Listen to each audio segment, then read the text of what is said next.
CM Punk came this close to winning the WWE Championship, and now we've got to watch ourselves have John Cena parade around and his little heel gimmick and scurry away from all the little rag houses in the business. My name is Crowl, and we are going to be reviewing what happened at Clash of Champions in Saudi Arabia. Now, if you do enjoy this kind of content, please be sure to leave a like and comment down below what was your favourite match in Clash of Champions. And if you do like this sort of content, be sure to subscribe, as we upload every single week, whether it be a short or whether it be a long form video. We've got a video coming out, so be sure to like and subscribe for that. But without further ado, we're going to get into the video and we're going to discuss who had said what in Clash of Champions.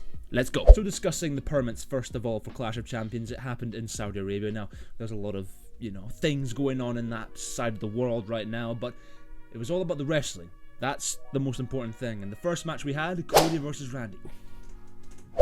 Wow. They didn't do a lot, but they did enough. They did enough. Randy Orton almost seemed like he had it with a couple of RKOs here and there, a couple of crossroads here and there from Cody. Honestly, the little Cody Cutter spot, and then he got him for the RKO, was absolutely wonderful. But of course, we got to have Cody still picking up the win. Cody Hogan, as I like to call him nowadays. Now, I'm joking. I'm joking. I am joking. Cody is doing just fine. He's just getting, a lot of pushes because he's Cody Rhodes. And the match against Orton was absolutely amazing for, what it was. So, yeah, it was a good way to start off Saudi. And to be honest, I'll be honest right now, this Saudi crowd was the best crowd this year. This year in WWE. This has been the best crowd so far as of this year. Paris in August is probably, definitely, 100% going to beat it because me and my friends are there. But so far, this has been the best crowd as of 2025. Now, that is a big statement, but can you name me a better crowd? I don't think you can. I don't think you can. This has been one of the best crowds. But apart from that, aside from that, Cody versus Randy. Cody picked up the win, and he becomes the king of the ring, and now he's probably most definitely going to pick John Cena at SummerSlam for his next opponent. Now, that will be something special. He will turn face at SummerSlam is what I'm suggesting will happen at that point. Seth Rollins is going to try and maybe cash in, and there'll be something or other, and like John's like, no, this can't be real. This can't be happening. No, this is bad. And then he'll try and save Cody and stop Seth Rollins from cashing and be like, no, this ends between me and Cody. And then he'll start to play fair and let the crowd get behind him, and Seth comes and bars him over the top, cashes in, WWE champion. Will happen at SummerSlam. Listen, it's a two-night spectacle. For the first time ever, something's going to happen, and it's going to be something big. Either Seth cashes in or John Cena turns face. One of the two is going to happen. I can guarantee it. But good way to start off the night in Saudi. Next up, we had Rhea Ripley versus Raquel Rodriguez in a street fight. Now, Raquel, by the way, put over as a beast in this match. Oh my god. Rhea Ripley is usually the one for that kind of thing, but Raquel was just made like a demon in the ring. She was throwing Rhea into tables, and she was caning her when she was trapped in the ropes, just jabbing her into the stomach. Just made her seem like a monster, and it looked brilliant. Honestly, that is the best version of Raquel that we've ever seen. I think she should stay like that, 100%. She's got it perfectly down to a T in terms of ability to just make things look devastating when she's in the ring now. Keep it like that, and honestly, she could be a champion in the future, because that was superb from Raquel. Rhea Ripley, of course, did get the win from a little avalanche riptide, but in terms of the performance that Raquel put on and the impact she had in that match, I think, personally, it was something that we should be very thankful for someone like Raquel, because I've seen her, be this white meat babyface type, to then go and be a devious heel and put on a match like that against Rhea Ripley in Night of Champions in Saudi? Come on now. It was a spectacle. It's the first time I've seen a Raquel match and gone, whoa. So, big thumbs up to you, Raquel. I hope you keep it up, and I hope you do something very big in the Judgment Day at some point. But yeah, you're looking very strong right now. Against Rhea Ripley, that was amazing. Even though you lost, you still look strong. So, good on you, Raquel. Very good. Next up, we had Sami Zayn versus Karrion Kross. Now, of course, this was a match that, the internet made, if you get what I mean, because we all love Karrion. A lot of us love him more online than we actually do in the wrestling spectacle, although he's now getting cheered a lot more in certain match types and whatnot. But in terms of what I thought of the match, it was fine. Karrion looked really good. Sami looked really good. Nice little ending where Karrion was going to go and do something running into the corner from Sami, and he caught him with a haluva kick. 1, 2, 3. Fair enough. But it was something that, you know, I feel this match, personally, was pushed by the fans. This was a fan-made match, you know. They wanted Karrion to have something to do at Saudi, and they got it. It was like, you know, it's like Daniel Bryan getting the big push for WrestleMania 30, you know? Sort of similar. I mean, obviously it's not WrestleMania, and he's not Daniel Bryan, but the idea was there that the fans helped him get across to that point, to get to Saudi, to get the match against someone like Sami Zayn, who, of course, is the most reliable worker in the company. So that was a good idea on WWE's part to give us that match that Karrion does rightfully deserve, because he has again been phenomenal, and I am a big Karrion stan. Like, I love the guy. Honestly, his work is phenomenal. I will always on this channel speak of how good Karrion is. Leave in the comments below, by the way, how good do you think Karrion Kross is, because I'm going to put him right there at the top 10 right now in the business. I'm just saying. But yeah, overall the match was fine. It did what it needed to do. Karrion, of course, did lose. However, that's fine, because it looks like he's going to go into a program now more with Sami Zayn and potentially turn him heel. I mean, they've been teasing it quite a little bit here and there, so I have no doubt that they probably will turn Sami heel when Karrion eventually does, you know, push him just over the line a little bit, brother. So just once he gets there, I'm sure he'll be fine. Karrion's great. He's a great performer. So well done, guys. You did well. Sami Zayn, big night in front of your overall Saudi fans, because you know Sami Zayn can speak Arabic. It's pretty cool. Good job, guys. Next up was my match of the night, personally. Jacob Fatu versus Solo Sikoa in the United States Championship match. Now, this made Jacob obviously look like a monster once again, and Solo was being the overall goofball that he usually is in every single match. Now, he's so good at it. He makes it look easy. You know what I mean? Like, there's no doubt that Solo deserved this title win. I mean, of course he wasn't going to do it, you know, clean. Come on. He's got his own faction to do that for him.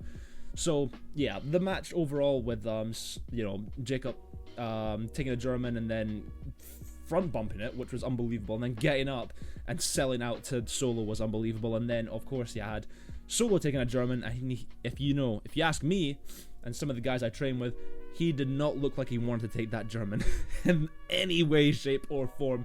He was scared to death of taking that German suplex. But yeah, apart from that, you know, the thing that Jacob did once JC Mateo and Tonga Loa came back, yeah, when they came back and they were outside the ring, and he did this insane Spanish dive. I can't remember what it's called, but I've never seen him do it, and the fact that he can do that for a man his size, it still blows my mind how good Jacob is. Sorry.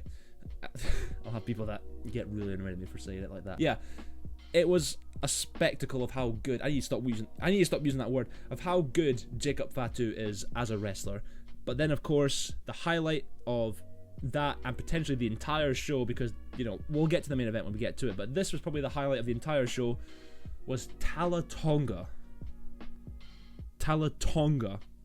debuting and hitting Jacob with a chokeslam onto the announcement table, and then rolling him back in. Solo hitting the spike. 1, 2, 3. Jacob and Solo hitting the spike. 1, 2, 3. Solo is the new US champion. Now, Tala Tonga, first of all, dumb to make him brothers with, you know, Tonga Loa. If you want to make him a brother, fine, but the issue I have with it is that he's massive, and, you know, that's just, it makes him seem less, you know, scary, because he's the brother of Tonga Loa. You know what I mean? And we all know what Tonga's like. Not to, you know, disrespect the GOAT, but it just takes away a little bit from someone that was just, yeah, he's huge. Have you seen the guy? Short of 6'10". Come on now, man. Undertaker kind of height. He's ridiculously tall. ridiculously built. Like, you can't make him the brother of the Tongas, man. Regardless, I mean, that was my favourite of the match just because Jacob is a sensation to watch. Solo is funny to watch. Two of them together made magic. The charisma, like, when they're together in the ring is fantastic. And of course the debut was nice, even though it was a bit munted, but still, Solo is the new US champion. He'll probably make a big deal out of it, and rightfully so. He does deserve to have some belt. You know, he's been working hard for a while now. But yeah, good on you, Solo. Good on you, Jacob. Good on you, Tala, for debuting, even though that is a dumb name. Alright, now on to the Queen of the Ring finals. We had Asuka versus Jade Cargill. Now, the Saudi crowd loved Asuka. Jade Cargill, she had a really cool Storm cosplay though. Very, very sick. The match overall, it was fine. I mean, Asuka still looks amazing, to be honest. Jade Cargill still needs to work on promos a tiny bit, but the match did what it needed to do to make Jade look strong and, you know, beat someone like Asuka, who's at this point, she's a vet. Absolute vet in the WWE. She has done so much in the company and for the company, so to have Jade beat Asuka makes her obviously look this like big, strong, sort of powerful woman in that division. So yeah, she deserves to be Queen of the Ring, I guess, but I still would have liked to have seen, you know, Asuka have that slight chance, because it didn't even look it. It looked like a semi-squash. I don't know if that's, you know, the best term to use, but it just, you know what I mean? I don't know. It just seems weird to me. But, you know, respect to Jade. She has certainly done her bit so far since she's came to WWE from AEW. She's clearly trying her absolute best to, you know, put on some decent matches and put on some good promos. She's working on it and she's doing very well. So good on you, Jade.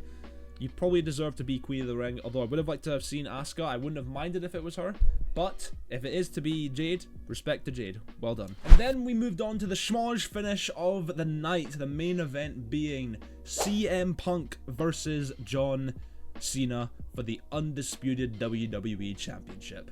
Now, it did not live up to the hype whatsoever.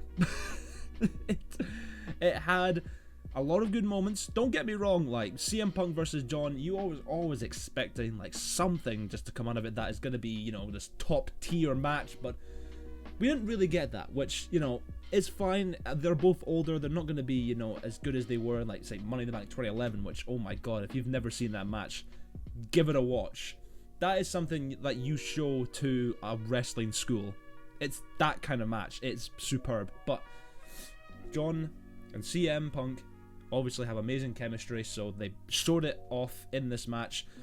And to be honest, they were doing, like, you know, reminiscing spots. There was a lot of nostalgia to it. And it makes me upset because this is probably the last time they'll face each other. Most likely, you know.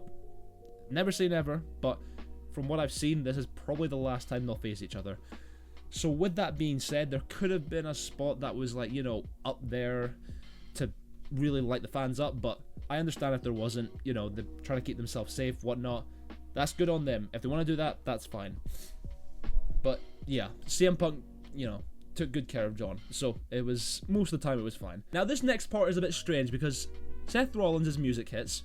He comes out with the briefcase looking to obviously cash in. Comes in, little interference from John, stops him. CM Punk also stops him.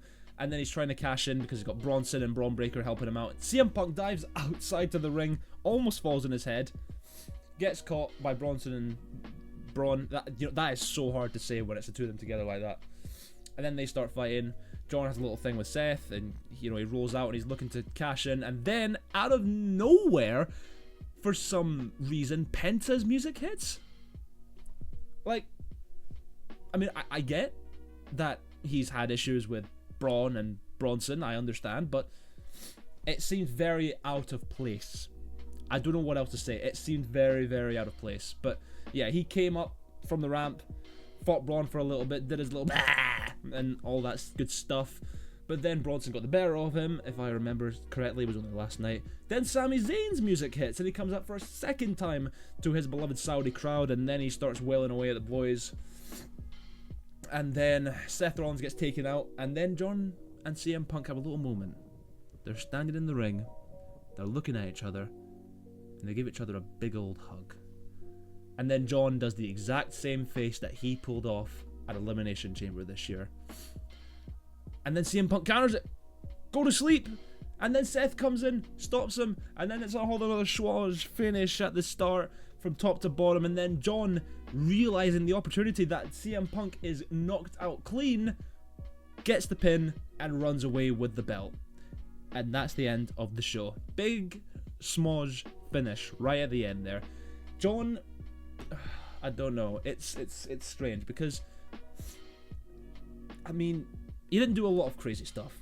He obviously had the chemistry there, but there wasn't anything too insane that he did. However, you made him look a little bit weaker at Clash because he seemed like, you know, the sort of sneaky heel, like, I've got the title now, I'm gonna run away and get all that stuff. And it's like, okay, yeah, fair enough, but you hadn't done that up until now. So why are you changing what already worked? Why are you going from this, you know, big bad Cena guy that likes to take his time and do all this, that, and looks semi-strong, to then scurrying away like a little heel?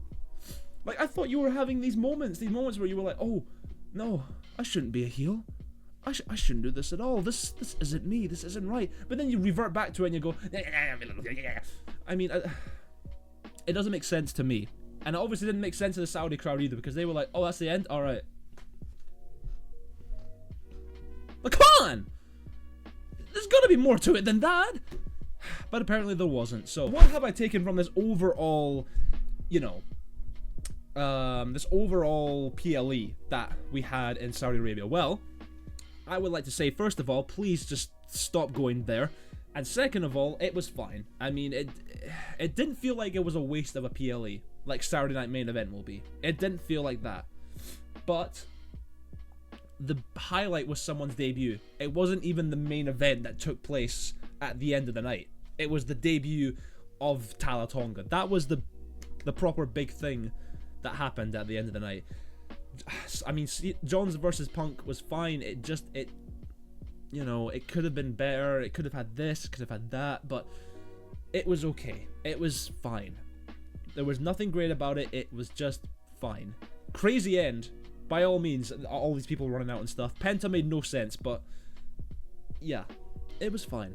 It was fine. I mean, listen, the next PLE is SummerSlam. We are gonna have quite a lot of things to say when that rolls around.